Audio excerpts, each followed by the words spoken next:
What's up, What's up, everybody? How you doing, comrades? Hope everyone's doing great. We're here to finish up the Police Quest quote-unquote games because Police Quest 5 SWAT 1 leads us right into the SWAT games, and there's 5 of those. I think there's 5 of those. There's like a PSP game that I'm going to check out, which should be hilarious. And then we're going to go right into Ready or Not, which is like the most recent SWAT-style game, and there was a lot of like controversy about it.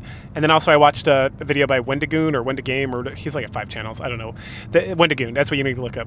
And he does a very extensive, very thorough like lore analysis of Ready or Not if you're curious. It has nothing to do with the controversy, which after watching that for like 3 fucking hours, I love his stuff, by the way. Highly recommended.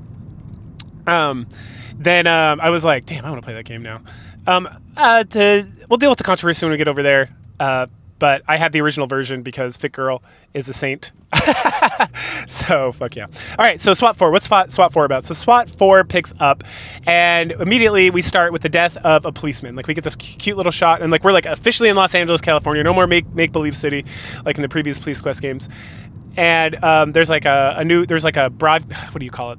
Like, whatever you do, the police, they, like, call shit in. God damn, what is it? Like, I don't remember. Anyway, the police call out, and there's like, oh, there's a deaf policeman. Bob Hickman's dead, blah, blah, blah. And so then we pick up as a cop, John Kerry, who's a homicide detective, and he's also a friend of Mr. Bob Hickman. And this is our main character for this game and this game alone. And he is a detective on the scene. And also, as I mentioned, he's best friends with Bob, right?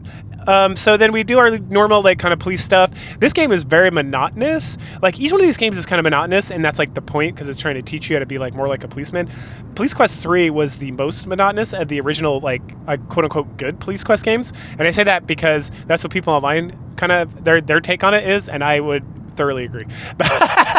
This game it's short and really not that good. Anyway, so we do some investigating around here. We talk to people in the area. We find another dead body, and it's confusing because it's like, okay, so Bob Hickman is the dead policeman, and then the kid inside the dumpster we end up finding is Bobby Washington, and it's like, Sierra, what the fuck? like literally, like, what the fuck? Why do they have the same first name?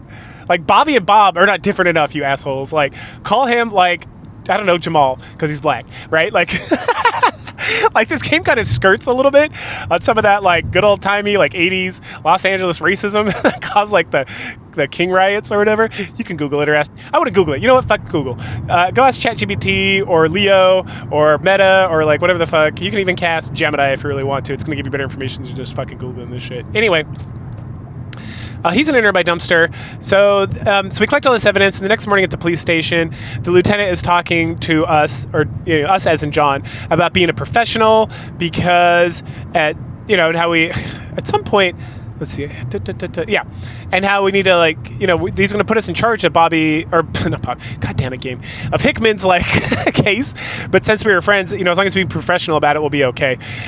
We also, since we found it, we're going to be in charge of the Bobby case. So we have two Bobs. Fucking thing. Anyway, he reveals to us that Hickman was working undercover, and that it seemed like he was struggling, according to, like, the police psychologist, which, unlike in Police Quest 3, we don't actually talk to in this game.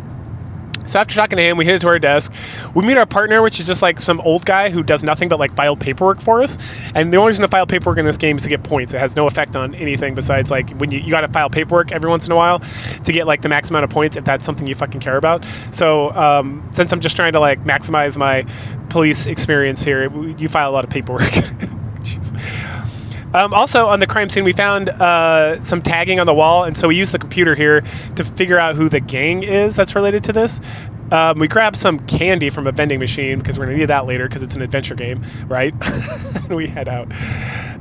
To be fair, I don't think we ever used that candy, ever, in this game. I think it's just like, here's more points, I guess. Because you have some change in your wallet, and you use that change to get this candy, and I swear to God, and we'll see it through this little, through my notes, but I don't think I ever fucking used that candy, like a candy bar.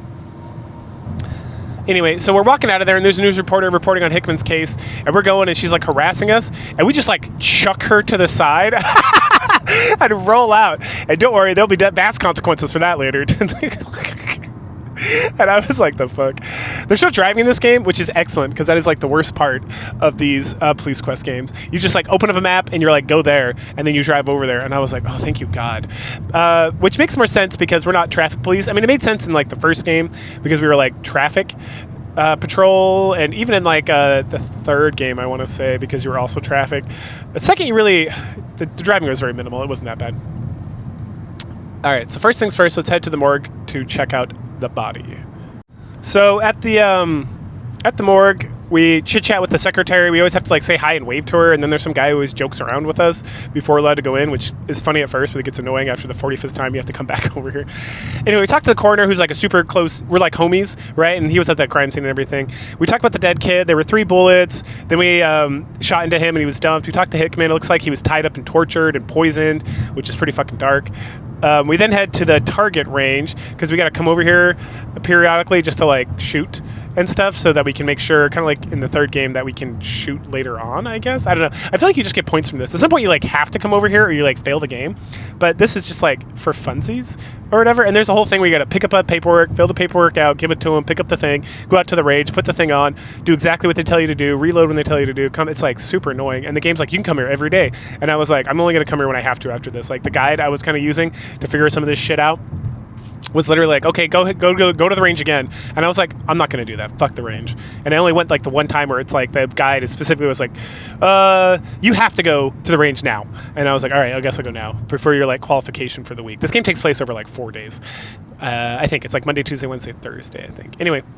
So then after that, we go talk to Miss Hickman, and she's completely distraught. We don't get too much from her, but the girl, the little daughter, who's just like YOLO, is like, oh, she does give us a Kevlar vest that was Hickman's, which is super useful because we have to have it later. Oh, we don't have to, but it's like makes the game a lot easier.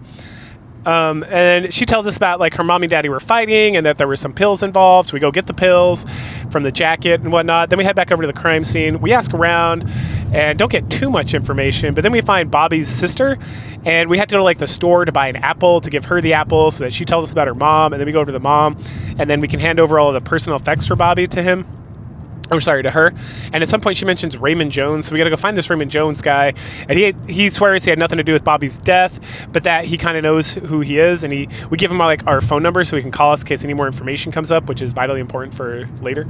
Back at the police office, we do some checks on all the evidence we turned in with like our other homie, which is this chick who works on evidence. We then get a call from Raymond to come back over to like the crime scene area. But as soon as we get there, he wants to tell us something. So we get back over there and he gets shot. And so then we have to duck behind our car, throw the Kevlar vest on, get the shotgun out of the trunk, and we have to blow this motherfucker away. And after that, all these police show up that we're just kind of like hiding out, and we're like, what the fuck? And so the next morning we get chewed up by Lieutenant. We get chewed out for pushing the reporter because now it's all over the news and the police are abusive or whatnot. And then also the guy I killed was involved in some sort of like sting operation because like the guy next door was like part of it, and then like Raymond somehow. And so we like fucked the whole thing up by being there. But on the plus side, our contact is okay. Like the guy we talked to, who was going to give us all that sweet information. Oh wait, so Raymond Jones might have been the guy we killed, because in here I have our contact MO. I don't know. Anyway, none of this is that important. It's just like some bullshit you do on the side that has like nothing to do with the main like plot, which is Bobby Hickman's. But we solved like the Bobby Washington case, I guess, and all this stuff. So at the hospital, we learned that MO, we don't talk to him, we just learned that he spilled a lot of beans about everything. The guy we killed was Spiff. And they found Hickman's gun at his place. And we learned that Spiff was trying to get Bobby to run guns for him. But again, like I said, that seems completely unrelated to the Hickman case, and it pretty much is. They just like, there's like no connection between these things. Anyway, but bad news is there's another cop that was found that was the same MO as Bobby, and he was found in the lawn of some rapper. The rapper's name is Yo Money. It's just like, okay. So now we got to go investigate that, because now we have 2 murders of police officers who are like tied up and have the same kind of like skin abrasions and torture stuff going on. But before we can head out, we get this, and this is all like told to us by the lieutenant. So after we go, we get a warning about pushing reporters and being a cowboy and doing whatever the fuck we want and stuff. So we go and check the evidence for the Garcia case. Garcia is the police officer who is dead in the Yo Money situation. Over at the morgue. And then we get invited to go hang out with the coroner and the evidence lady Chester or something. And so we head over to Yo Money's place. We find like a shoe in the grass. He mentions some guy named Dennis Walker, who's like a white supremacist who hates him. And then he mentions some prostitutes or something. His girlfriend there, she's super sassy and also a smoker. And we found like a cigarette at the crime scene of Bobby Hickman. So when she goes to like answer the phone, we have to like steal the cigarette so we can compare. Next, we head back over to the Washington's place. And the mom is still like distraught and won't talk to us. But Bobby's little sister tells us that there was a lady who was talking to her brother right before he died. And it kind of looked like Yo Money's girlfriend in the way that she describes. So maybe that's related. We then look up this Dennis Walker guy at the police station and find out his information because he's got like a rap sheet. So then we head over there to confront him. Over at Walker's place, we get inside and we try to talk to him, but we can't talk to him because the music's too loud. And then he's like, you're like, hey, can I turn the music down? And he's like, yeah, go for it. So we turn around, we turn our back to this fucking lunatic so that we can like turn the music off. And then he makes a break for it and jumps out the window. And then when we turn back around, his like girlfriend or some coked out like blonde chick comes rolling in with a knife. And so we have to pull our gun out to like stop her. And then we have to arrest her and take her back to the station. While we're there, Garcia's like mom is all talking about how her little baby and who's going to take care of her and all this stuff.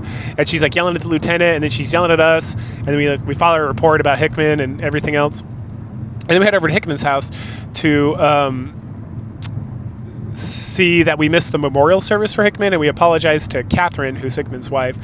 And she talks about how guilty she feels, about how they fought, and we get some more information that he's been drinking really hard lately, and that he'd been doing pills and all this stuff, taking some sort of like anti-anxiety sedative or whatever, which the sedatives we used in like the 80s and 90s was like pretty rough compared to what we're using now. And that when he was taking it, he got like real mean, and that, you know, again, she feels guilty because they had a huge argument the night before he died, and he stormed off. But that's all she really knows. So we leave, we head over to the bar to talk to our homies, and Chester tells us, so Catherine tells us that she's going to be gone for a couple days at her mom's house, so her and the daughter won't be around. And then she'll give us a call when she gets back. So over at the bar, we jaw jack with the homies. We get some pretzels because, of course, it's an adventure game. We'll need those later. If you forget them here, you can always come back to this bar later and pick them up. But then the lieutenant like finds us here and tells us the mayor wants us at a city council meeting in the morning, so to stop drinking and go home and get some rest. So in the morning, we find out that there was another murder of a police officer, Jane Doe. And then we're answering questions about all this, and then Dennis Walker like shows up and tries to kill us, and so we have to pull our gun on him and then arrest him just like we arrested his coked out girlfriend or whatever. Back at the office, we filed more reports about the white supremacists and everything else, and then our buddy Hal, who's the partner guy, mentions that they found Garcia's car and it was abandoned on Hollywood and Vine. And since it's a Wednesday, this is the day we have to go to the range to take our shooting test. So we pass the flying colors because it's actually a super easy test. It's really not that hard at all. We then head to the impound lot where we find a newspaper clipping that talks about like the Third Eye Theater inside Garcia's car. We head over to the morgue. We talk with our homie about Garcia's body. It's exactly the same as everything else. And we learn that the murderer takes like trophies from each kill, like a toe or like an eyeball or whatever. And that the new person, the new Jane Doe, is not yet to be identified, but that she was guarded by a stray dog at the Griffith Park, by the Griffith Observatory. So, which you've probably seen if you've seen movies from like the 80s, 90s, and 70s, because it's in like 100 movies or something. It's like a big observatory, like a big, with the telescope and everything. Anyway, let's see. Okay. Tried to get the dog, but it ran away. Okay, so we then head to Griffith Park, and we find the dog, and then we toss it some food so that it runs off. We then investigate the scene and find a human bone, which we bag and bring back to the coroner, and we find him like getting handsy with the secretary, which is like nice, bro. So we give him the bone. He tells us that there are two more bodies brought in, and both are very similar to the cop murders, and that they were found in a car that was impounded near Hollywood and Vine. So that's Garcia's car and these two. So all these things are kind of connected. There must be something going on over there. And then we head over there, and then this like super gay dude talks to us about Garcia and his like stripper girlfriend or whatever and whatnot, and how she was driving his patrol car and all this stuff. So we head over to the strip club, and we asked this stripper there just about stuff that was going on. We learned that Yo Money comes here and stuff, and also the shoe on the property might belong to one of the hookers or strippers here, and then they have a strict like no banging like visitors policy that like everybody breaks. But then we need to go talk to Barbie, the owner, and that she'll be here later. So then we head to the store next door, and it's just some like record store. And then he talks about the people in the abandoned car. He saw them naked, and he figured they were just fucking. And then he like later on, he was like, oh, they're still there. I better call the police.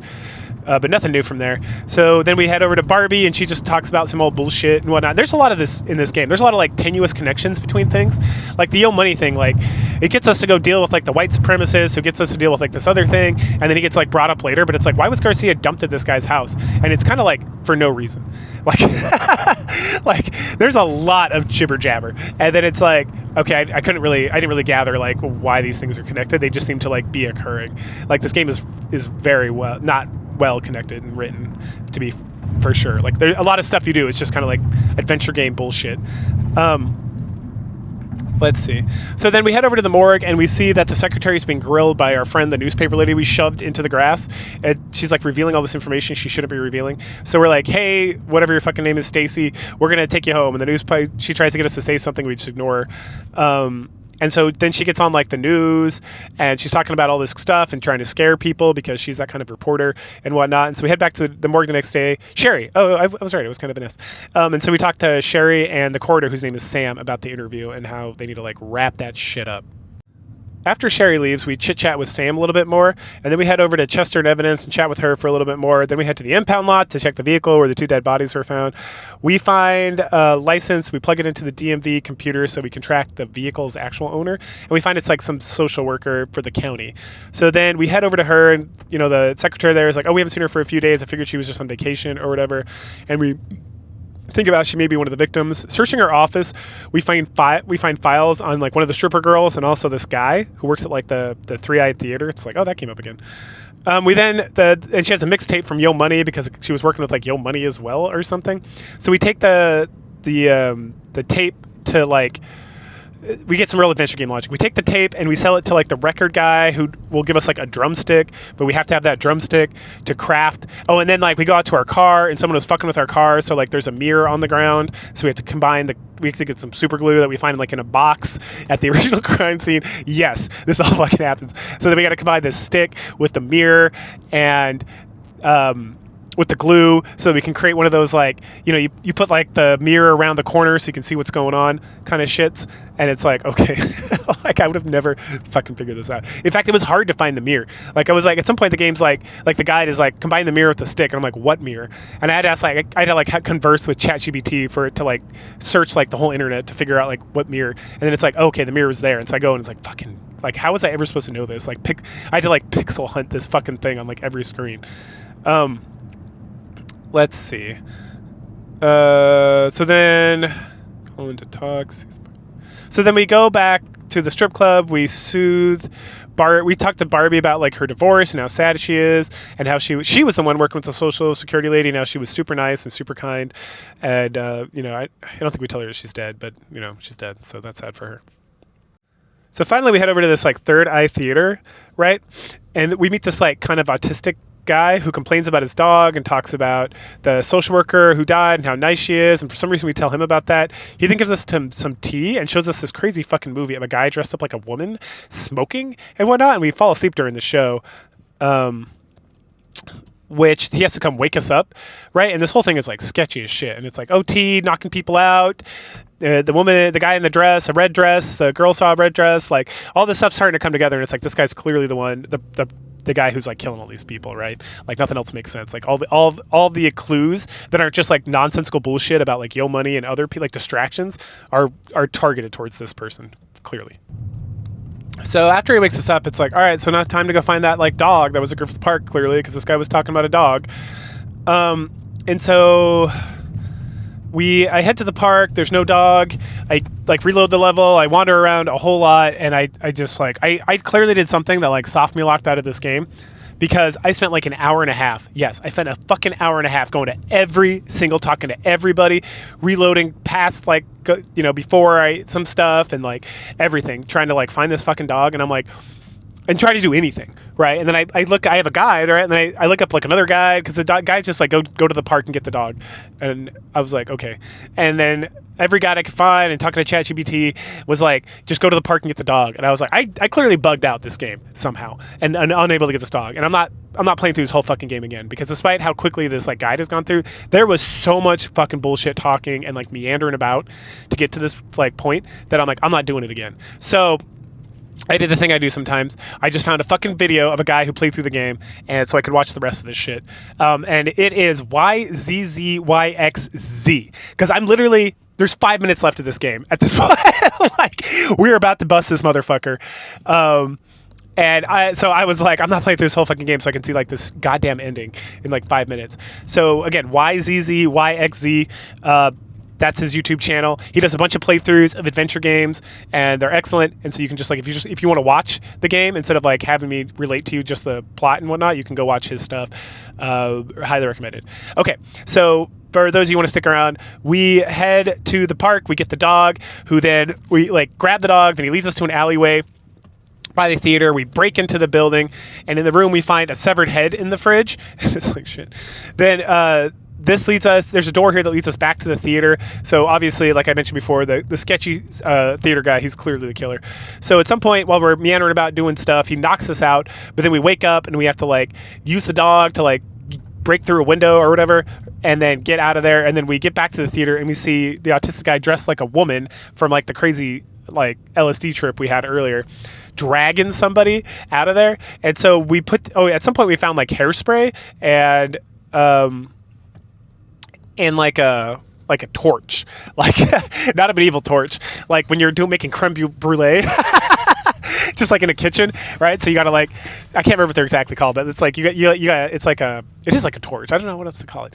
Anyway, you like torch the top of the cream so that it like hardens up. So then you have like a nice thick like caramelized thing at the top, and then you at the bottom. So we use that and and like hairspray to make like a fucking flamethrower. And so we go track this guy down, and when he turns to like fight us, we like flamethrower this motherfucker to death or whatever. I don't know if he actually dies.